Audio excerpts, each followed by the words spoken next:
There's a house in North Carolina with 250 rooms, 4 acres of floor space, staircases that rise 3 stories, hallways longer than most people's entire homes. It's called Biltmore, and it's been described as America's largest private residence. But here's what they don't tell you. It was never designed to be lived in. Not in the way homes are supposed to be lived in.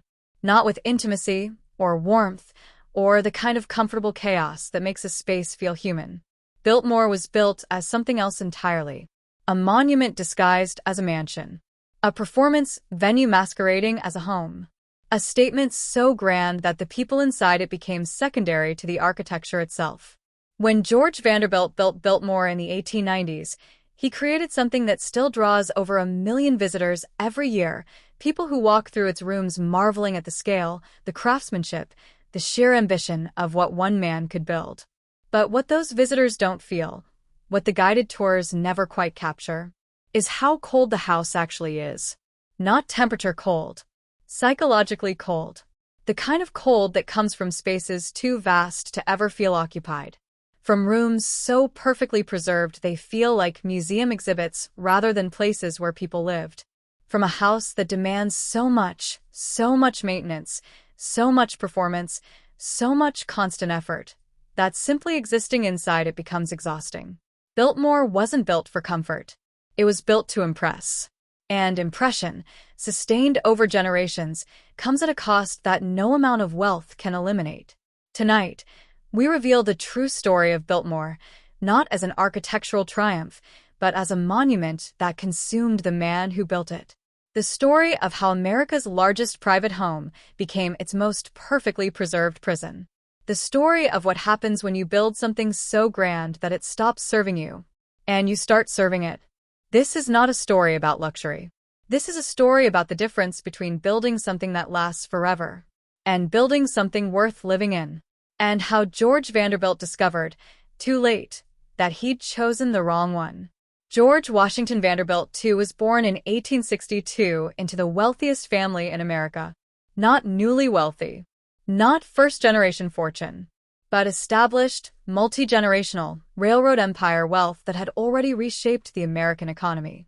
His grandfather, Cornelius Vanderbilt, the Commodore, had built that fortune through ruthless business practices, monopolistic control, and the kind of brutal ambition that crushed competitors without hesitation. His uncles controlled railways, owned newspapers, commanded political influence. His cousins were building the grand estates that defined the Gilded Age, the breakers, marble house, mansions that announced Vanderbilt dominance with architectural excess. And George didn't build anything, because George didn't need to. He inherited $8 million outright, a fortune equivalent to roughly $250 million today, with the expectation that he would, what exactly? Multiply it through business? He had no interest in industry. Enter politics? He found it distasteful. Lead the family? His older brothers already filled those roles. George was the spare heir, wealthy beyond comprehension but purposeless in a family where purpose meant power. And that purposelessness created a specific kind of anxiety.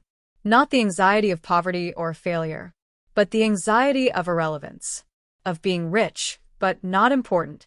Of having everything except the one thing his family valued most, a reason to be remembered. George tried to solve this through culture. He collected books, over 22,000 volumes, one of the finest private libraries in America. He studied art, architecture, languages. He traveled Europe extensively, absorbing the refinement that new American money desperately wanted to claim. But collecting culture isn't the same as creating legacy. And George understood that his family and American society judged people not by what they appreciated, but by what they built. His grandfather built an empire. His uncles built railways. His cousins built monuments. And George needed to build something that would justify his existence. Something that would prove he deserved his inheritance. Something that would announce, I may not have created this wealth, but I used it for something meaningful. In 1888, at age 26, George visited Asheville, North Carolina. The landscape reminded him of Europe, rolling mountains, dramatic vistas, the kind of natural beauty that could serve as a backdrop for something extraordinary. And he made a decision that would define the rest of his life. He would build a house. Not just any house. The house. A residence so magnificent, so culturally significant, so architecturally perfect that it would establish him as more than just a wealthy heir. It would make him a patron of American culture, a creator of beauty, a man worthy of his inheritance. He hired Richard Morris Hunt, the most prestigious American architect of the era, designer of Metropolitan Museum of Art's facade and multiple Vanderbilt estates. He told Hunt to design something inspired by French Renaissance chateaux, specifically the Château de Blois and Château de Chenonceau.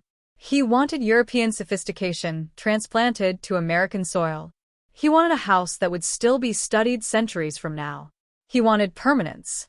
What he didn't realize, what he couldn't have predicted, was that building for permanence requires sacrificing everything that makes a house actually livable. The plans that Hunt produced were staggering. 250 rooms spread across 175,000 square feet, 65 fireplaces, 43 bathrooms, 34 bedrooms, a banquet hall that could seat 64, a library housing 10,000 volumes with a ceiling painted by Italian artists, a winter garden with exotic plants maintained year-round, an indoor swimming pool with underwater lighting, revolutionary for 1895, a bowling alley, gymnasium, and indoor skating rink. Everything scaled not for human comfort, but for historical significance. Construction began in 1889 and took 6 years, using over 1,000 workers, consuming entire forests for lumber, requiring a private railroad line just to transport materials to the site. The budget was essentially unlimited, because George wasn't building for himself. He was building for posterity, for the judgment of history, for the validation that he was more than just another wealthy heir spending his inheritance on pleasures. But here's what George didn't fully understand about building for history. History doesn't live in houses. People do. And the house he was creating, magnificent, perfect, permanent, was designed for observation, not occupation. The grand rooms demanded events, not daily life. The scale required constant activity to not feel empty. The perfection couldn't tolerate the messy reality of actual living. George moved into Biltmore in 1895, when construction was finally complete. And almost immediately, he discovered what he'd actually built. Not a home, but a monument that required him to live inside it. Biltmore's floor plan tells you everything you need to know about its true purpose. The public rooms, the spaces designed for guests and events, occupy the heart of the house. The banquet hall, 72 feet long, with a ceiling that soars 3 stories high, walls covered in Flemish tapestries, a fireplace large enough to stand inside. The library, 10,000 volumes arranged on shelves that reach the ceiling, accessed by a secret spiral staircase, with hand-carved walnut paneling and a ceiling painted by Italian Renaissance masters. The winter garden, a glass-enclosed conservatory filled with exotic plants, designed to impress guests with the ability to maintain tropical beauty in North Carolina's winter. Every detail in these spaces was calculated for observation. Not comfort, observation. The banquet hall wasn't scaled for intimate dinners. It was scaled to make every meal feel like a state occasion. The library wasn't arranged for quiet reading. It was arranged to demonstrate cultivation. Books chosen for their bindings as much as their content, displayed to communicate sophistication to anyone who entered. Even the private family quarters, the bedrooms, sitting rooms, personal spaces, were designed with future visitors in mind. George's own bedroom was a masterpiece of restrained elegance, perfect furnishings, careful art placement, everything positioned as if for a museum display. Because that's what it was. A home built to eventually become a museum. A residence designed to be studied by future generations. But here's what happens when you design private spaces for public evaluation. They stop being private. They become stages where you're constantly aware of being observed, if not literally, then by the judgment of taste, refinement, culture. You can't truly relax in a room designed to be admired. You can't be vulnerable in a space arranged for posterity. And you can't build intimate family life in a house where every room is a performance venue. The scale made this worse. Sound died in Biltmore's vast spaces. A conversation in the banquet hall required raising your voice just to be heard across the table. Walking from one wing to another could take 5 minutes, turning simple daily activities into expeditions. The house was so large that you could spend entire days never encountering other family members. This wasn't accidental. The Gilded Age elite designed their estates around the principle of separation. Servants separated from family. Public spaces separated from private. Men's areas separated from women's. Each generation separated by entire floors. This system required infrastructure to function. Hidden servant staircases, allowing staff to move invisibly through the house. Service corridors, ensuring servants could maintain rooms without ever being seen.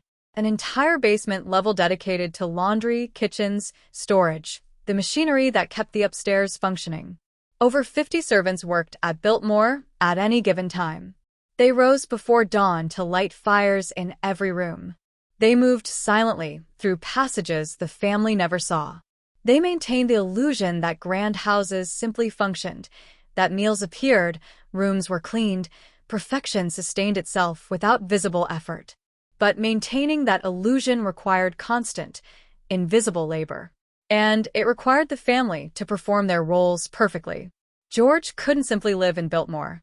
He had to inhabit it correctly, rising at appropriate times, dressing for each occasion, moving through the house with the dignity expected of someone whose home was this significant. Every meal was formal.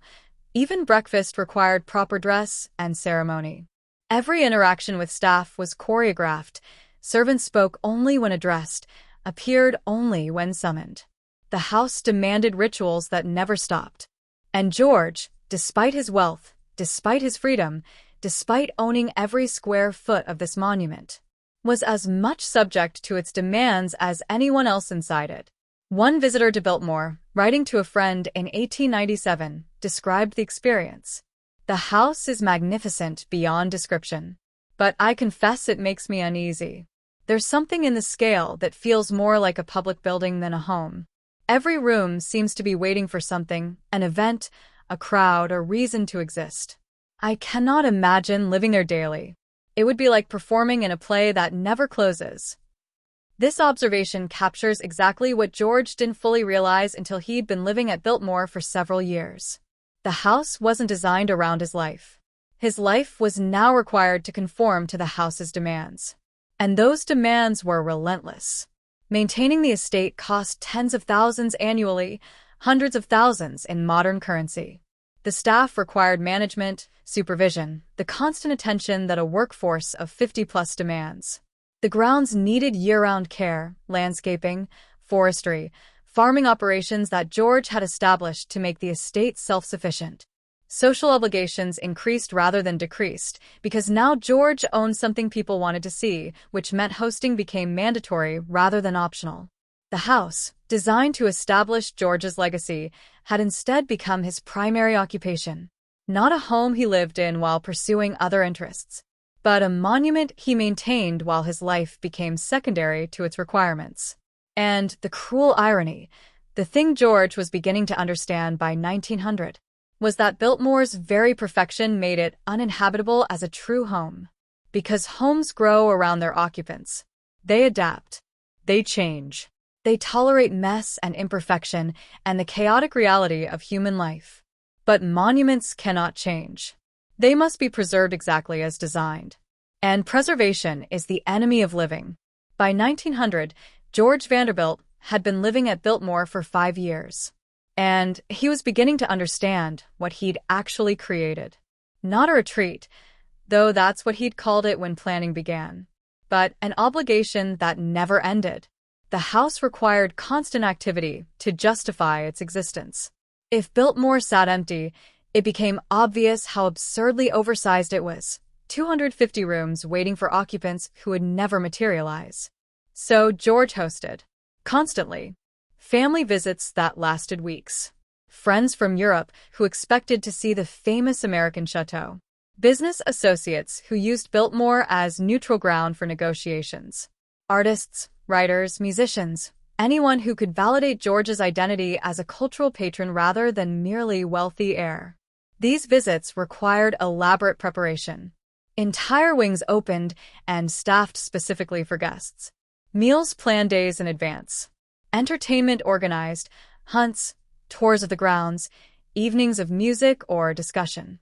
And after the guests left, the cycle began again, cleaning, resetting, preparing for the next wave. The house never rested. And neither could George. His wife, Edith Stuyvesant Dresser, whom he married in 1898, felt the pressure even more acutely. As mistress of Biltmore, she was responsible for the domestic management of a house that functioned like a small hotel, managing staff schedules, overseeing guest accommodations, ensuring every detail of every visit was flawless. She described it years later as living inside a beautiful obligation, something you admire but cannot escape. The financial burden was even more crushing than George had anticipated. His $8 million inheritance seemed inexhaustible when construction began. But Biltmore didn't just cost money to build. It consumed money perpetually. Staff salaries, property maintenance, heating costs for a house with 65 fireplaces, groundskeeping for an estate of 125,000 acres. The farming operations George had established, meant to make Biltmore self-sufficient, instead required constant investment without generating adequate return. By 1905, George was privately acknowledging what he couldn't admit publicly. Biltmore was unsustainable. Not immediately catastrophic, he was still immensely wealthy. But the trajectory was clear. The house cost more to maintain than the social and cultural benefits it provided. And more troubling than finances was the emotional reality. George wasn't happy. He'd built Biltmore to establish purpose, to justify his existence, to create something meaningful. But living there had become his entire purpose. And maintaining it didn't feel meaningful, it felt obligatory. The house he designed to free him from the anxiety of being a purposeless heir had instead consumed his life with the purpose of maintaining itself. Then came the cultural shift that made everything worse. The progressive era was beginning to challenge Gilded Age values. Muckraking journalists exposed the brutal practices that built fortunes like the Vanderbilts. Labor movements questioned why families needed palaces while workers lived in tenements. Public opinion was slowly turning against ostentatious displays of wealth. What had seemed impressive in 1895, a private residence larger than most public buildings, was starting to seem obscene by 1910. George felt this shift personally. Visitors still came to Biltmore, but their reactions were changing. Less magnificent achievement and more excessive display. Less admiration and more quiet judgment. The house that was supposed to establish George's cultural legitimacy was instead becoming evidence of a social class whose time was ending. And George, always sensitive to how he was perceived, felt this keenly. He began spending less time at Biltmore, more time traveling, more time at their townhouse in Washington, D.C., more time anywhere that didn't require managing the monument he'd built. His daughter, Cornelia, born in 1900, grew up in Biltmore but never seemed attached to it. The house was too large for childhood joy, too formal for play, too perfect to tolerate the mess that children naturally create. She would later describe her childhood as beautiful but lonely, surrounded by grandeur, but missing warmth. By 1912, when Cornelia was 12, the family was spending only a few months per year at Biltmore. The rest of the time, the house sat essentially empty, maintained by staff but unoccupied by the family who owned it. This should have been a relief. Freedom from the burden George had inadvertently created. But it wasn't, because abandoning Biltmore, even partially, meant admitting what George could never acknowledge. That he'd spent 15 years and most of his fortune building something that didn't actually serve him. That the house designed to establish his purpose had instead consumed it. That the monument meant to justify his existence had proven only that wealth without direction creates obligations, not meaning. George died in March 1914 at age 51 from complications after an emergency appendectomy. His death was sudden, unexpected, and left Biltmore in crisis. Because the house wasn't just a residence, it was a financial structure that required constant wealth infusion. And George's estate, while still substantial, was nowhere near enough to maintain Biltmore indefinitely at the scale he'd established. Edith, now a widow, faced an impossible choice. Maintain the house as George had, which would eventually consume the entire inheritance, or change how Biltmore functioned, which would mean admitting that George's vision was unsustainable. She chose survival over sentiment. After George's death, Edith Vanderbilt did something that would have been unthinkable while he lived. She began dismantling the illusion that Biltmore was a home. Not physically, the house remained intact, but functionally. She recognized what George never could, that Biltmore could only survive by becoming what it had always actually been, a monument, not a residence. The first change was the most significant. In 1930, Edith and Cornelia opened Biltmore to paying visitors. Not as a museum, not yet, but as a tourist attraction. For $1, you could tour the first floor of America's largest private home. This decision was revolutionary for several reasons. First, it acknowledged that the house was too significant to remain private, that its cultural value transcended personal ownership. Second, it created a revenue stream that could offset the crushing maintenance costs. And third, most importantly, it removed the requirement that anyone actually live there fully. Because once Biltmore became a tourist destination, the family could inhabit only small portions while maintaining the public-facing areas as exhibits. The performance could continue without requiring the family to perform constantly. Cornelia, who inherited Biltmore after Edith's death, took this transformation even further. She and her husband moved to a smaller house on the estate grounds, a residence that was actually scaled for human living. And Biltmore itself, the 250-room monument her father had built, became what it was always meant to be. A place for visitors, not inhabitants. A space designed to be walked through and admired, not lived in and loved. A monument that survived precisely because it stopped pretending to be a home. This transformation was completed in 1956 when Cornelia's son, William Cecil, fully committed to operating Biltmore as a historic house museum and tourist destination. Under his management, Biltmore became one of America's most visited historic sites, drawing over 1 million visitors annually, generating revenue through tours, events, and eventually a winery and hotel built on the grounds. The estate finally became financially sustainable, but only by abandoning the fiction that it was a family home. Today, Biltmore remains in Vanderbilt family ownership, a rare example of a Gilded Age estate never sold or donated to public trusts.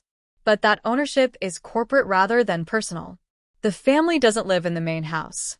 They manage it as a business, preserving it, marketing it, ensuring it remains profitable enough to justify its own existence. The house has achieved the permanence George desired, but at the cost of everything he thought permanence would provide.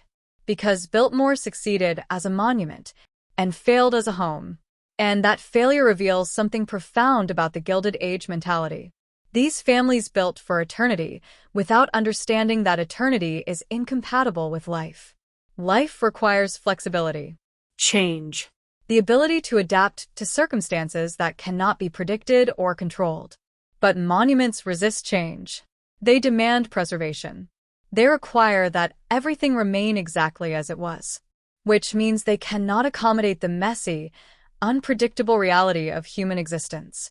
George built Biltmore to last forever, and it has. But the life he imagined living there couldn't survive the house's own permanence. Walk through Biltmore today, and you'll see exactly what George Vanderbilt envisioned. Flawless architecture, priceless art perfectly displayed, rooms maintained exactly as they appeared in 1895. The house has achieved the permanence he desired. But standing in those perfect rooms, you feel something George never anticipated. Absence. Not just the absence of the family who built it, but the absence of life itself. Because Biltmore has been so perfectly preserved that it feels frozen. A beautiful corpse, maintained with such care that it can never decay, but also can never live. The rooms are too perfect to imagine anyone actually inhabiting them. The furniture too carefully arranged to picture someone casually sitting. The silence too complete to believe these spaces ever contained ordinary human chaos. Biltmore has become the ultimate example of what happens when you build for permanence over life. You get permanence, but you lose everything that makes permanence meaningful. Because what's the point of a house that lasts forever if no one can actually live in it? This question haunts every Gilded Age estate that's been preserved. But Biltmore makes it unavoidable. Because unlike estates that became universities or museums through donation, Biltmore is still owned by the family who built it, still bearing the Vanderbilt name, still operating as George intended, except in the one way that mattered most. No one from the family lives there. The house succeeded. The dream failed. And the gap between those two outcomes is where the real tragedy lies. Because George didn't fail at what he set out to do. He built something magnificent, culturally significant, historically important. Biltmore is everything he intended architecturally. But he failed at what he actually needed, creating a space where he could live fully, authentically, without constant performance. The house he built to establish purpose became his purpose. And that substitution left him with a monument instead of a life. This matters because George's story isn't unique. Every Gilded Age family faced some version of the same question. How do we build something that proves we deserve our wealth? And almost every answer involved sacrificing life for legacy, building houses too large to inhabit comfortably, creating spaces designed for observation rather than occupation, constructing monuments that demanded constant maintenance instead of providing actual shelter. These families could afford to build forever, but they couldn't afford to live forever inside what they built. So the houses endure while the lives they were supposed to shelter disappear. Biltmore stands, perfect, preserved, drawing millions who marvel at its scale. But the family who built it no longer calls it home. That's not failure of preservation. That's admission that preservation and life are incompatible, that you cannot freeze something forever and expect it to accommodate human existence, that monuments, no matter how beautiful, cannot substitute for homes. George Vanderbilt built the largest private residence in America and proved that size, permanence, and cultural significance cannot create the one thing a home is actually supposed to provide: a place where you can exist without performing, where imperfection is tolerated, where life, messy and unpredictable, can unfold without destroying the space around it. Biltmore offers none of that. It offers grandeur, history, beauty, but not home. And that's not an accident of design or failure of intent. It's the inevitable result of building for posterity instead of people. The house stands and will stand for centuries more. Maintained perfectly, visited endlessly, remembered always, but never again lived in, because it was never really meant to be.